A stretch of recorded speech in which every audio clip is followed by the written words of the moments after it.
It's Mack. Welcome back. Episode 34 of Icebreaker. AJ, how are you? Mac, you got me up early for this one. It's the long weekend episode of the Icebreaker Show. And before we move on, I just want to say happy Valentine's Day to everybody out there listening. I thought you were talking to me, but, Well, you but as yeah, well. right back at you. But it'll be Valentine's Day when you listen to this or a little bit after. Yeah. So happy Valentine's Day. Big news out of the NFL, and that's JJ Watt and the Houston Texans have parted. So that's maybe two stars they're going to lose here this offseason. And honestly, I keep forgetting that Deshaun Watson hasn't officially left yet, but he's like the big name. But yeah, JJ Watt asked for his release. They gave it to him, and which is kind of a classy move because you got to think they could have gotten something in return for JJ Watt instead of just releasing him, right? Yeah. Did you see his video he posted on social media just thanking? But I saw this crazy image on one of the social channels, and it was like the caption was "Houston, we got a problem," and it was all the athletes that have left Houston like this year. So James Harden, right, comes to mind, but there was literally tons of them that have left Houston-based teams. Yeah, and I don't know if that has to do with location or if that has to do with management. I haven't dove into that enough yet, but there's certainly a problem, especially for the Texans. Ever since Hopkins left in that trade, it's just been a downward trend for them. And they had a pretty good team, and then it just kind of fell apart. And their quarterback's pretty good. They were making the playoffs every year. Yeah.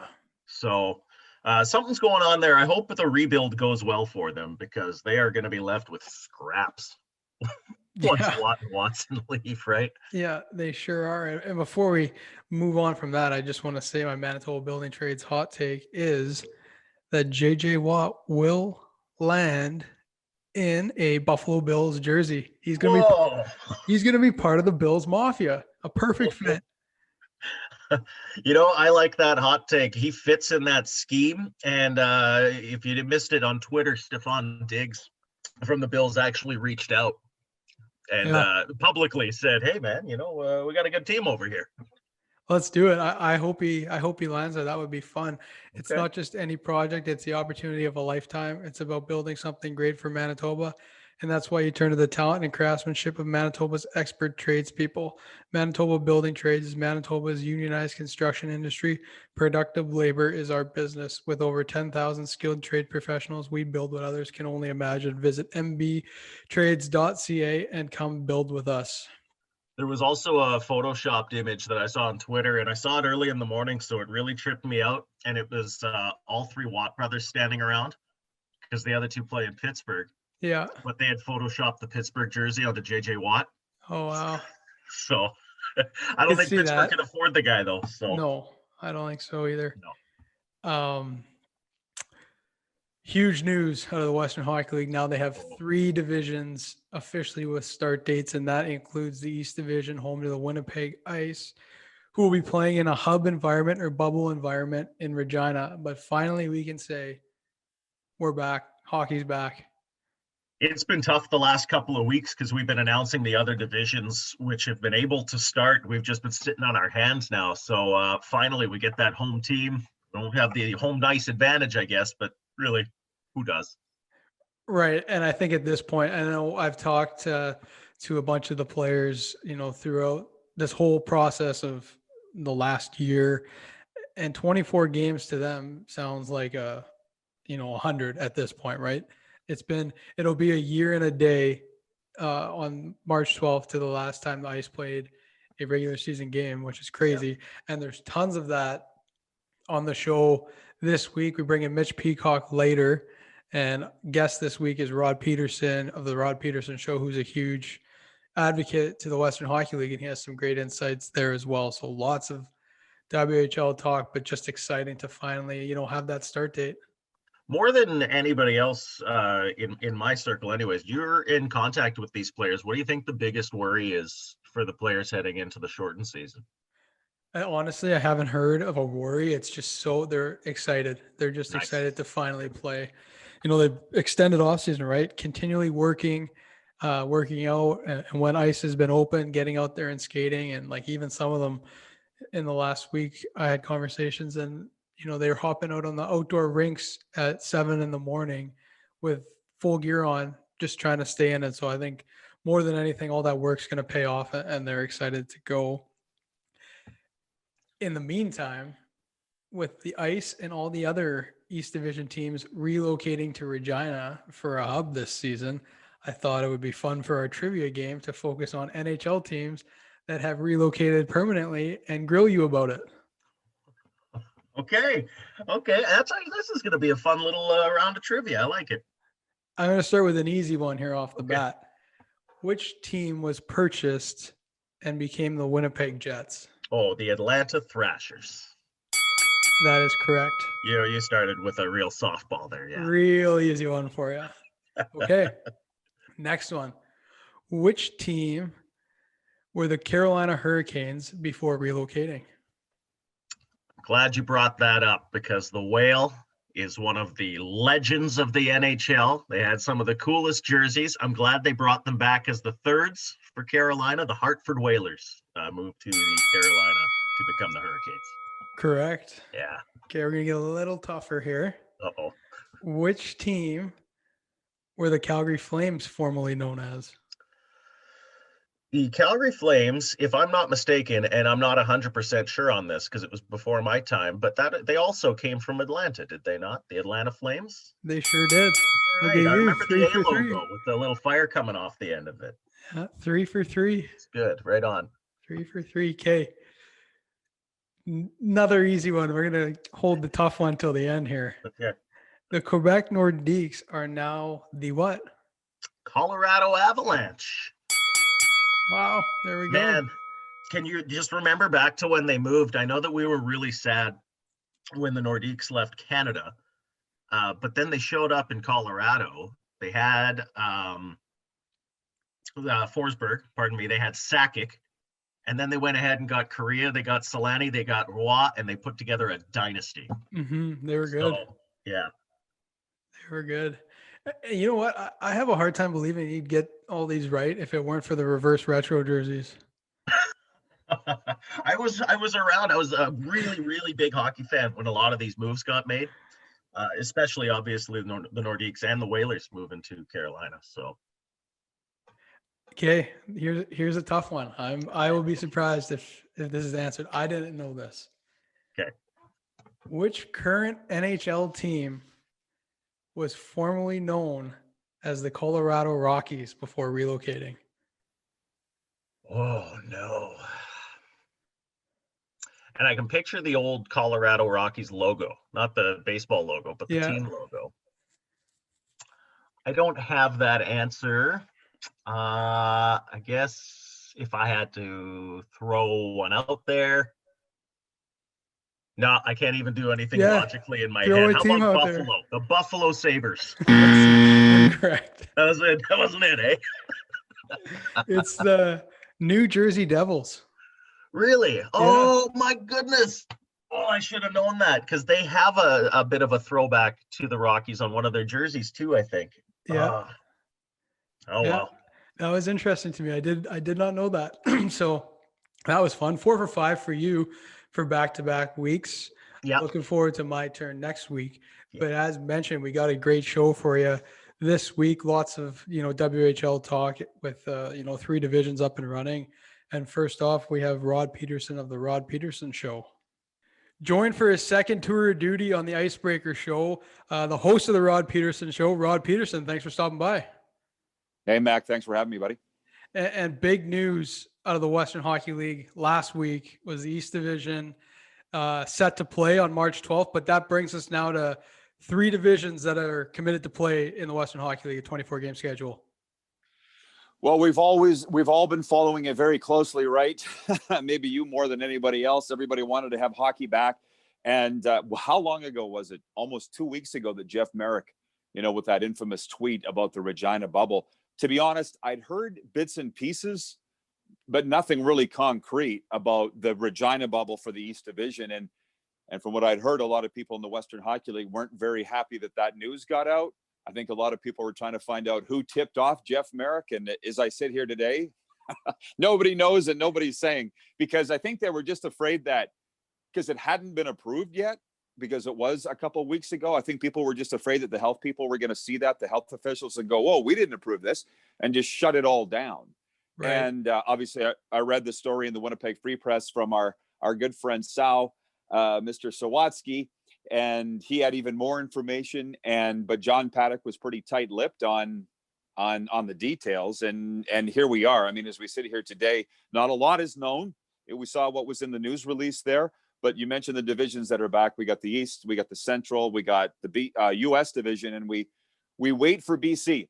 But Mac, I think things have changed a little bit, because in the summer and early fall, the statement from the league was, we're not playing. Well, Ron Robinson said it on my show. We're not playing if we don't have every team able to play. Right. And now we sit here in February, hitting the ice in March, and they just can't wait. So, I mean, fingers crossed, and here's hoping that those BC division governors and owners can convince Dr. Bonnie Henry that, hey, they're doing it in these other places. We're going to do the exact same thing, plus whatever you want us to do. And I think I just get the sense she wants them to play. She just doesn't want to endanger public health. And you saw that release from Ron Robinson on Friday, that there will be no threat to the community. And that's a big part of it. Like you said, and the Western Hockey League is doing a good job of, putting in protocols and testing that the NHL has used within the Edmonton bubble, the Toronto bubble, to keep not only the players and athletes safe, but also, like you said, the surrounding public. Well, you and I have been in hockey our whole lives, and I don't really have any interest in stepping outside of it. But one thing I've learned in the last 10 months is the general public, the majority aren't necessarily sports fans. So when that news release came out from Ron, I read it with a fine-tooth comb, and he made it very clear that the league is going to pay for a private testing company. This is not going to be on the back of the taxpayer to test these WHL players. All the cost is going to be borne by the owners and the WHL itself. And my point is that you could just see people lining up and pounding on the doors of the rink going, how come they're tested and I can't get tested? Or, it does not even go down the road of vaccines. But it just seemed that Ron Robinson was very careful to alert the public that we're not jumping the queue here. We're not asking for preferential treatment. We're doing this all on our own. And I know this, having worked with pro leagues and amateur leagues, this is for the players, Mac. This is not a money-making proposition. This is a severe, costly proposition for the Western Hockey League, but they're doing it for the players. And I say bravo, because there's not a lot of leagues that are necessarily doing that in Canada. Yeah, and also, like you said, they're doing it for the players, and a lot of money is going into it, and that's on the owners and the league. But it's funny because I was talking with Mitch Peacock earlier today, and it has been March 12th will be a year and a day since the Ice in general have last played a game, and it happened to be in Regina. Whether they play on the first date of the opening night of March 12th as slated, but it'll be a year and a day. And for the players, you got to imagine this is just huge for them to finally have something, look forward to, get back with their teammates and get playing again. God bless Mitch Peacock that he would have that detail, because I never even thought about it. But I did talk to your coach, James Patrick, about the fact that you guys were in Regina. And I think it was after the second period that Josh Green's phone went off with a notification that the NBA players had been pulled off the ice. And Jeep was like, oh, man, we're next. Or we're somewhere down the line here. And he was right. He was right. So, yeah, who knows? I mean, the Central Division, how long ago was it that they announced they were coming back? And they just put out their schedule on Friday. So I know there's a lot of hoops just for the Central Division. I don't know when we're going to get the East Division schedule in our hands. But you talk about the players. We did a virtual showcase for the SJHL a couple of weeks ago, and it was a video game, NHL 21. But we interviewed the coaches live, the actual coaches, by Zoom in between periods. And I talked to the coach and GM of the Humboldt Broncos, Scott Barney, and he said our players' heads aren't in it anymore. Their season actually finished last spring when they got swept in the first round of the playoffs, but they've been sitting on their hands like everybody else. And right. And Scott just said it's very tough keeping our players engaged. That's Junior A. And the Western Hockey League players, I haven't talked to the Pats coaches or anything, but we're talking about young men here and teenage boys, it's hard to keep them focused. So kudos to them for staying ready and the fact that they're going to be able to hit the ice. I hope the same for Junior A. I don't know what's happening there, but for the Western League, you can imagine it's probably no different in your circles. Ours guys were popping virtual champagne corks. It's like, let's go, man, because it's been a long wait. And it's funny you bring up that story about the NBA in Regina with Josh Green. I was sitting right beside him as I was doing the social media for the Ice. And both of us, it was in the first period it happened.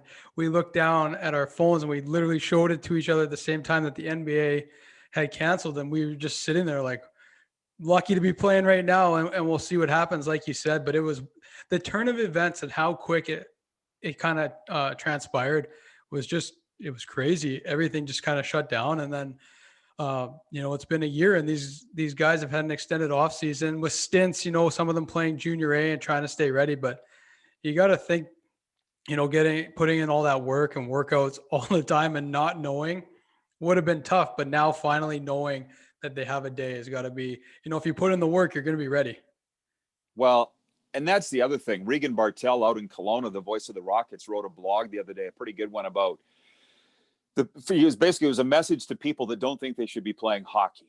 And he went into great detail on the state of a 18, 19, 20-year-old player right now.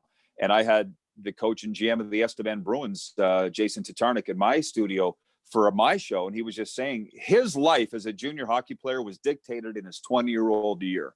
Was he going to go play pro? Was he going to go to college? What was he going to do? And it all depended on what happened on the ice playing. So imagine being 19 or 20 and not having that opportunity. Like these are life-changing situations for these players. And now they're going to have the opportunity. Like, honestly, I don't know what we're going to talk about on this podcast, but one guy that popped into my mind was Max Paddock, John's nephew, who's going to be a 20-year-old in PA here once they hit the ice.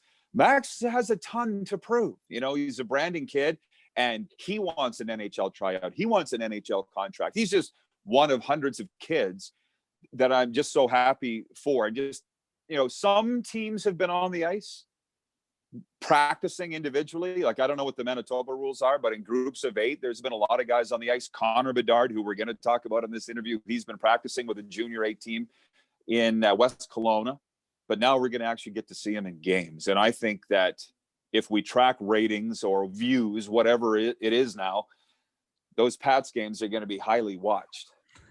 And like the 20-year-olds for sure. Max Paddock, I think about Jackson Leopard on the ice, and I think about last year with Isaac Johnson coming to the ice as a 20-year-old and ended up signing an AHL contract at the end of the season with the Manitoba Moose. But then you also think about the developmental years of, Connor Bedard, 15-year-old, but the 16-year-olds coming in the league, Connor Geekie, and how big it is for them to get their feet wet and play a 24-game schedule. Oh, I know. Believe me, I know. And it doesn't matter now, but I was at that game with the Pats on the ice, and you could tell the Ice were just about to make their move. They were moving up the East Division standings. That's ancient history here right now. And what I'm excited about is, from what I hear, there's not going to be playoffs. Like, this is a 24-game schedule to get the guys on the ice, to get evaluated for whatever age group that they're in. This is not about winning a championship. I don't know if we're going to award a trophy at the end, the Ed Chanel Cup, based on winning percentage by division. I don't know. I just know that I'm glad that they're going to be playing and to have that opportunity. I'm just thinking about those Ice players. James talked about all the young guys that were coming into your organization, and now we're going to have a chance. And that season, or their career, I guess, isn't scrubbed. But I go back to the people that aren't hockey fans. Like, I work in the health and wellness field, another side career, and they're very serious about health, right? And they're just, the whole thing was, well, at least these young kids didn't die. At least they didn't transmit the virus. I'm like, hey, I get all that. But people are saying, like, is Connor Bedard's career in jeopardy? Is he going to go to Europe? And I'm like, no, he's 15. He's the last guy you have to worry about. He's the last guy. He's going to play. It's those older guys that you need to worry about or be concerned for. And thankfully, touch wood, because Mac, they haven't hit the ice yet, but they're going to. And this is just great for everybody. And it's been a unique year, and it's exciting news, great for everybody. But with this unique year, it's offered, guys an opportunity to step into the pro ranks and play a little bit more pro games before maybe that they would have in the past or in a normal circumstance. And I think about, Peyton Krebs with the Henderson Silver Knights right now, who's off to a real hot start there, and just other, 18, 19 year olds within the league that are right now, skating at NHL taxi squads or actually playing in the NHL, like Dylan Cousins. We're all very fresh in this, obviously, but I've been following the career of Peyton Krebs, and obviously with the World Juniors, there's one guy that, you feel sorry for all of them, but at least he's been able to play, right? So right. Listen, as much as it's about an identification, and I also want to mention about how my phone has just exploded and with scouts. They're like, can you use your influence to get me into the building? Because I'm sick of scouting off a monitor, and you can't scout off a monitor. I'm sick of it. And I'm like, whoa, not to sound selfish, but I'm just worried about myself in the role that I'm going to have. But you see what I'm saying, right? Everybody has their own perspective as to how this is going to play out for them. And the NHL teams have been allowed, I think, one scout per team in the building. And I don't know if that's going to be allowed in the Brand Center. My guess is probably not.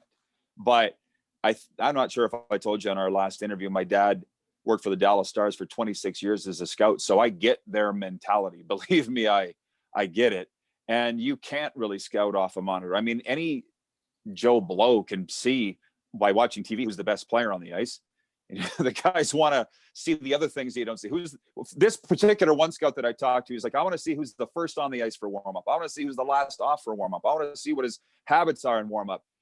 And I want to see what his demeanor is on the bench. All those things that you can't see on TV. Right. And I guess these are things that you need to get sorted out. But what I've been very impressed with, because I've always known we all have our own roles in hockey, but the players have worked out. The trainers and strength coaches have directed that. The coaches have kind of overseen everything. The GMs have dealt with the league and the team presidents on what the protocols are going to be. And when we thought we were going to have fans, where we're going to situate them and how many are getting into the building. Now we know they're not going to get into the building. And then you've got the commissioner who's been doing the heavy lifting and dealing with the government officials and basically, on one hand, finding out the private way to pay for testing and get that done and not tick off the public.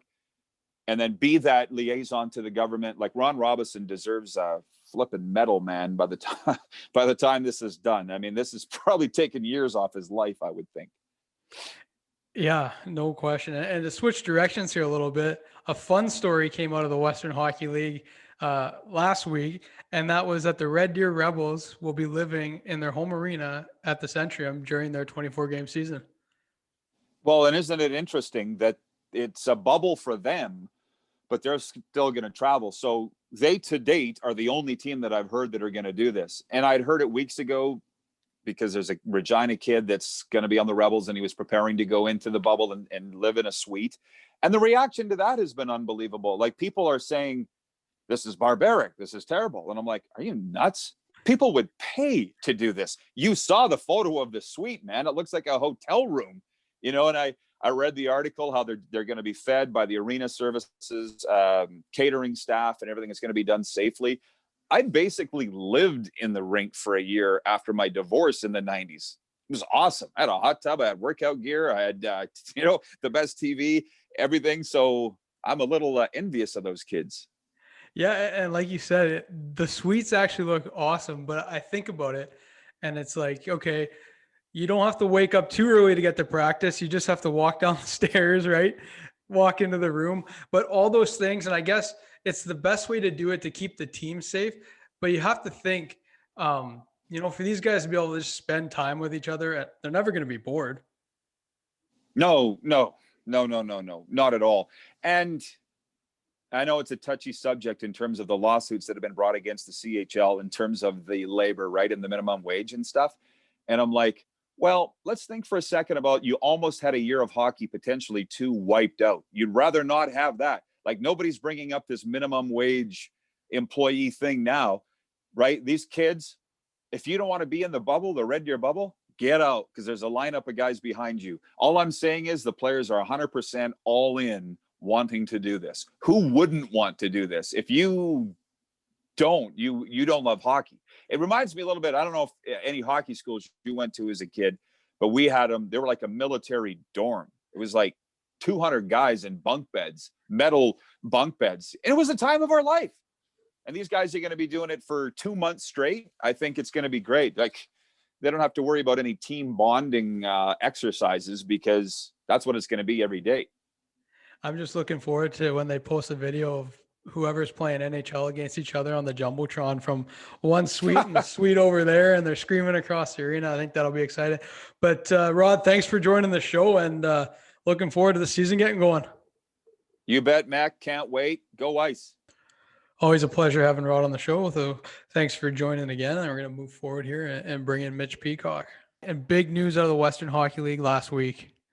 Absolutely. The biggest news, the news everybody's been waiting for, well, almost a year now, that the East Division will have an opportunity to return to play. Things will get underway on March the 12th in Regina. A hub is being put together there. And I know that the Western Hockey League and Commissioner Ron Robison were quick to pass credit along and show appreciation to the governments of the province of Saskatchewan and Manitoba for the roles they played in making sure that this was going to not only take place, but of course, first and foremost, be safe for the players, for the staff, and for the community that's hosting. And I think that's what everybody wants, and everybody can follow the protocols and look forward to playing hockey again.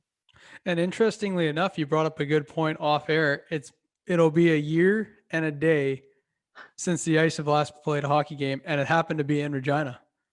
I mean, it's just hard to imagine. There's no way anybody thought when they got on the bus after a big win in Regina to move into second spot in the East Division against their arch rivals, the Brandon Wheat Kings, that would be the last time they would play hockey for more than a year. But you're exactly right in saying that assuming that the Ice were to play on March the 12th, which is the first available day of the schedule that's being played out at Brandt Center in Regina. That would be a year and a day since that last game against the Regina Pats. It was a big win for the Ice. And I don't know if it means anything. I'm pretty sure it means nothing, but the Ice were undefeated. They were perfect in Regina last year. So maybe it's good that it's their home away from home. And now just thinking back, so we've, over the course of the past month or so, we've talked to some players, talked to some coaches, and their excitement level around a proposed 24-game season with no start date yet. You got to imagine they're pretty thrilled now with an actual day in mind. Well, it's funny because when you talk to players, and we did a little while back talk with Ben Zalotti and also with Nolan Orzek and talk to them about, how did it feel when you saw that it was 24 games? Because usually you'd play 68 in a season. If you were limited to 24 games most years, you'd be disappointed because something probably went wrong. And they said 24 games. That sounds fantastic. Where do we sign up? Let's go. So yeah, that they're charged up. This is what they live for. This is what they've been working for so long now. And I think the challenge for these guys will be to feel that they're ready when they get to Regina, when they report on the 27th for testing and to begin a quarantine period. And then, getting some practice sessions in and playing hockey at such a high level. It's gone from, hurry up and wait to, holy cow, it's almost here. Yeah, absolutely. And before that news broke last week, we did a little bit of a dive into, players to watch within the East Division. Well, players to watch within the East Division is something that I've been working on. I look forward to sharing with our viewers and listeners and followers coming up in a couple of days, and dove in a little bit on, of course, players to watch with the Winnipeg ICE, the guys that are coming in to make their names. And when you talk about the Winnipeg ICE, you talk about Connor Geekie first and foremost, because he's a Manitoban. He's a first-round pick, second overall in the Bantam draft. He's got that size and strength and skill. He's got those great bloodlines, and I'm looking forward to seeing him play because last year he got an introduction and looked good. And James Patrick has talked about Connor being a guy who he sees as a center iceman. Well, you got a taste last year. He put him on the wing to kind of ease him in, but it'll be fun to see what he can do. And then there are names like the offensively talented Skylar Bruce, Chase Berthollet, who is just a working man's hockey player who likes to get out there and muck it up on the boards. And on down the list to prospects like Owen Boucher, a young goaltender named Daniel Hauser. There are a lot of good players in the pipeline for the Winnipeg ICE. Fans can be sure of that. And it was neat to talk about them a little bit. And yeah, as you said, something coming up in the week about newcomers to the East Division in general. And well, we know the name that tops that list. Connor Bedard. That's right. And then I guess diving in a little bit further, just with the news about the East Division, I guess some returning guys like, Connor McLennan, Carson Lambos from the Winnipeg ICE specifically, some pretty good players to watch, and I'm probably excited to get going. Well, I mean, I went through that exercise a little while back to come up with a kind of a projected best guess of what the Winnipeg ICE lineup would look like. And it doesn't take long to see that it looks pretty darn good. There's a lot of talent there, a lot of experience too. It's interesting because it's one of those teams that's not an old team by any standards, but it's an experienced team. Guys who've been in the league and played a lot of games and played in difficult situations and helped the Ice to get into a playoff position last year. You talk about Connor McLennan, you're talking about now a guy who's got that next step to look forward to, being drafted by the Philadelphia Flyers, coming off of an injury, coming off of a season where he'd moved himself into contention, in the top 10, 15 in Western Hockey League scoring, and ready to be one of the marquee players in the league. When you talk about marquee players for the upcoming NHL draft, everybody talking about a player like Carson Lambos and what he's done to put himself in the mix to be one of the names called in that opening round. So there's no question the Ice are going to have a quality team and filled with some really talented players. Yeah, it'll be exciting to watch WHL live to catch all the action. I'm sure everybody in the East Division, now we got 3 divisions going in the Western Hockey League, still awaiting approval in BC, but that's 3/4 done. Yeah, it's exciting for sure. I know that people are talking about it. Well, they've been talking about it since the league announced it planned to play a 24-game season early in January, but we're getting something to grab onto now with the Alberta teams getting set to kick off a little bit later this month. The March 12th date announced for the East Division in that hub in Regina. And then a week following that, games slated to get underway in the U.S. Division with the 5 teams playing out of Washington State. So moving in the right direction. And I think the priority now is, as it has always been, and let's not forget about that, the health and safety of everybody involved.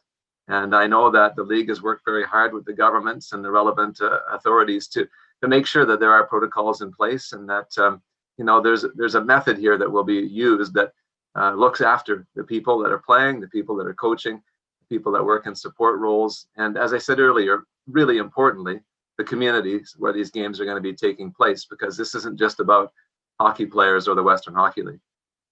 We're all looking forward to a safe return to play, wherever that may be. Thanks again for your time, Mitch. Yeah, happy to do it, Mack. Well, that'll just about do it for this week. Make sure to check us out on social media at Icebreaker Show with 2 W's on Instagram and Twitter and Facebook. Find us on YouTube if you want to watch a video version of the show. And as always, available wherever you listen to podcasts. So if you enjoy it, pass it along. We would really appreciate that. Hope everybody has a great week, and we will talk to you next week.